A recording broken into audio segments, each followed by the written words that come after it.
C'est dans un coin de paradis, niché en plein cœur des Alpes, à Grenoble, que se trouve une entreprise publique connue sous le nom de GEG, qui a fait le succès de sa ville et qui est devenue aujourd'hui numéro 1 de l'énergie verte locale.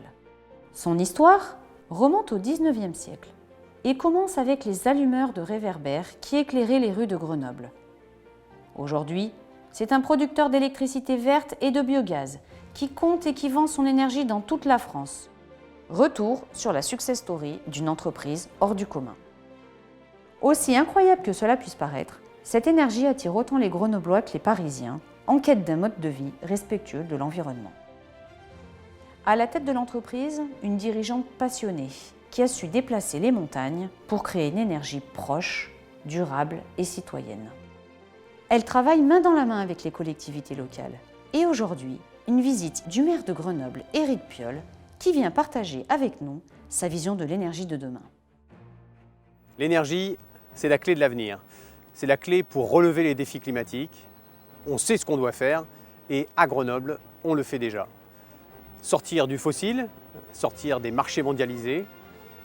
Pour cela, on investit massivement dans les énergies locales et renouvelables. Le but, couvrir en électricité verte 100% des besoins des Grenobloises et des Grenoblois. Ici, grâce aux équipes de GEG, nous aurons réussi d'ici la fin de l'année. Ici, dans la vallée du Haut-Bréda, dans le massif de Beldonne, nous avons reconfiguré le réseau électrique pour permettre de mieux utiliser l'énergie qui est produite par 3 centrales hydroélectriques et pour sécuriser également l'alimentation électrique des habitants de la vallée. L'énergie est un bien indispensable. Il faut la rendre accessible à tous, tout en étant attentif au public en difficulté. Accompagner les usagers au quotidien, c'est ce que font les conseillers de GEG.